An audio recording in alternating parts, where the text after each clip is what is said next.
Bonsoir, bienvenue dans votre journal. Voici les titres de l'actualité toulousaine de ce mercredi 14 novembre. Nous nous trouvons à Arnaud Bernard. C'est d'ici que va démarrer dans quelques instants la manifestation contre les politiques d'austérité menées en Europe.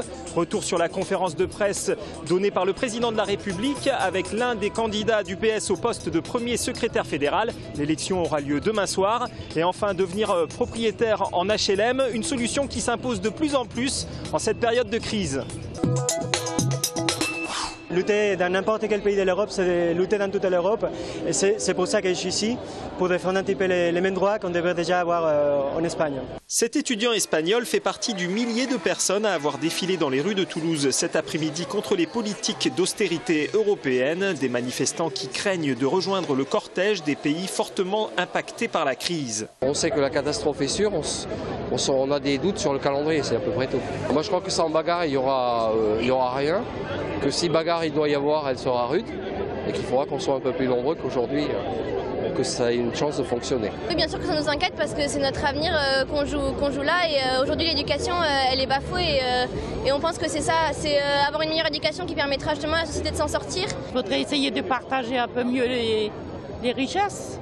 C'est-à-dire qu'à la place de toujours ponctionner les pauvres, il faudrait commencer par ponctionner les riches. Pour les syndicats, il est temps de voter une loi contre les licenciements boursiers et de remettre la valeur travail au centre des préoccupations. Aujourd'hui, le problème que l'on a en France, ce n'est pas le coût du travail, c'est le coût de la rémunération du capital. Depuis les années 80, on s'aperçoit que la question des salaires dans les résultats des entreprises finalement est de plus en plus basse et que les dividendes sont de plus en plus hautes. Aujourd'hui, il faut inverser le processus, reconnaître le travail, créer des emplois, reconnaître les qualifications et puis tant pis pour les dividendes. En France, le nombre de chômeurs a désormais atteint la barre des 3 millions. Les déclarations du président de la République, qui a souligné hier après-midi que la courbe du chômage risquait de ne pas être inversée d'ici à un an, est une source d'inquiétude supplémentaire pour ces manifestants.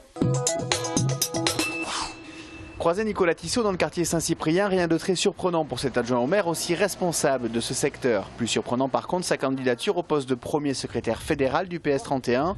Sa décision, il l'a prise dans la foulée du congrès du PS où la motion qu'il défend, la numéro 3, celle d'Emmanuel Morel, a créé la surprise avec près de 30% des voix, là où elle devait en récolter 10. Rien ne se passe comme prévu dans ce congrès. Et moi, je propose qu'il ne se passe pas non plus comme c'est prévu en Haute-Garonne. La démocratie mérite qu'il n'y ait pas qu'un seul candidat. Et je suis heureux d'être le challenger dans cette élection et un challenger qui peut-être peut créer la surprise. Rénover, ouvrir le parti sont à ses yeux des nécessités. Changer son rôle aussi. Nous allons avoir toutes les élections locales à réaliser dans un contexte où nous serons au gouvernement. Je crois que c'est quelque chose de nouveau pour les socialistes. Nous devons acquérir une culture majoritaire, savoir expliquer à la population ce que nous faisons et savoir aussi écouter la population. Une posture que Nicolas Tissot veut traduire par un programme qui se base sur la rénovation, qui se base sur les relations extérieures. Je propose qu'on travaille avec nos partenaires de la gauche dans un comité permanent de liaison. Je propose un programme très ambitieux sur la formation des militants, sur la formation à l'esprit critique de nos militants. Un esprit critique qu'il s'applique à l'image de sa réaction suite à la conférence de presse de François Hollande hier. Et défendre le gouvernement, c'est pas être l'agence de presse du gouvernement. Il y a des choses qui interrogent les militants aujourd'hui. Il n'y a pas un militant socialiste qui dans ses gènes a ancré le fait que la TVA est une bonne chose. Tout le monde au Parti Socialiste pense que la TVA est un impôt injuste. Et je crois que là il y a une interrogation. Un programme et une posture suffisante pour soulever à son tour une interrogation sur le nom du futur premier secrétaire fédéral du PS 31. Les 6000 militants de Haute-Garonne trancheront demain entre 17h et 22h.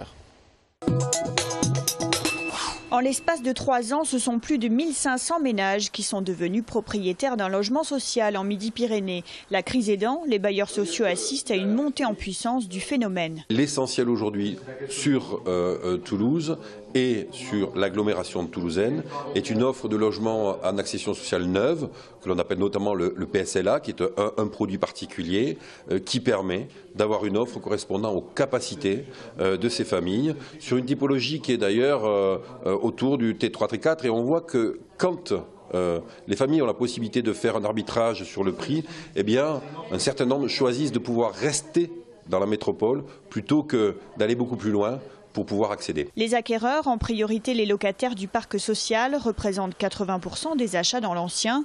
Pour les logements neufs, en revanche, il s'agit surtout de particuliers du parc privé qui optent pour cette solution, à condition bien sûr de répondre aux critères de ressources. C'est à peu près les 3/4 des habitants de Toulouse Métropole qui peuvent accéder notamment au logement, notamment par les systèmes d'accession sociale. Donc l'offre est très large et elle répond aux besoins de familles qui ne pourraient pas acquérir au prix du marché libre. Par exemple, un appartement de 63 mètres carrés situé sur les coteaux de Ramonville peut être vendu à 140 000 € dans ce cadre-là, une offre qui peut atteindre les 180 000 dans le parc privé. Les objectifs de livraison sont de 600 pour l'année prochaine. Le groupe Lagardère pourrait sortir de ADS en 2013. Lagardère détient aujourd'hui 7,5% des actions de l'avionneur européen. Selon Arnaud Lagardère, les programmes de l'A350 et de l'A400M étant bien engagés, il est temps de sortir de l'actionnariat. Des engagements qui pourraient indirectement réduire la dette personnelle d'Arnaud Lagardère de 400 millions d'euros et lui permettre de se concentrer pleinement aux médias. Dans le cadre de la semaine pour l'emploi des personnes handicapées, l'agence Veolia Propreté de Villeneuve-Tolosane a organisé aujourd'hui des ateliers de sensibilisation pour ses salariés sur les problèmes liés au handicap. Ce que je vous propose, c'est un exercice pour prendre conscience des différents degrés de la déficience visuelle. Donc vous allez mettre ça sur vos yeux et je vais vous demander, vous allez me dire à partir de où vous pouvez lire ce qu'il y a sur la feuille. Nous sommes particulièrement sensibilisés au handicap puisque sur l'agence, une agence de 180 personnes, nous avons une quinzaine de personnels reconnus comme handicapés.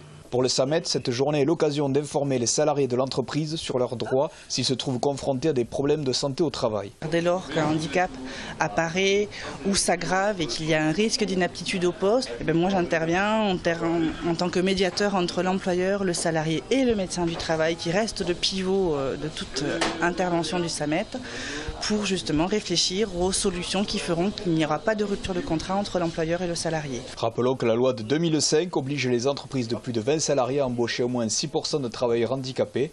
En 2012, le taux de personnes handicapées au chômage s'élève à 20%. La SMAT, société publique qui a construit le métro pour Tisséo, vient d'être condamnée à payer 1,6 million d'euros à Vinci Park, le concessionnaire de la plupart des parkings toulousains.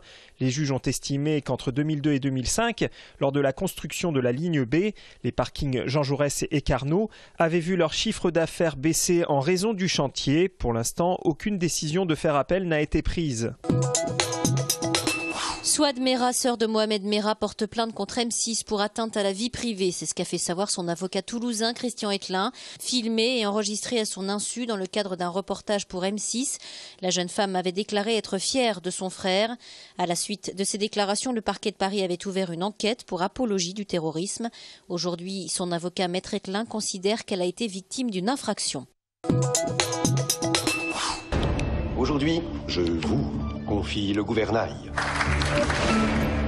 Costa Gavras, issu d'une Grèce ruinée par la sauvagerie du capitalisme, adapte Le Capital de Stéphane Osmond. Il montre l'ascension et l'asservissement aveugle d'un homme aux forces de l'argent.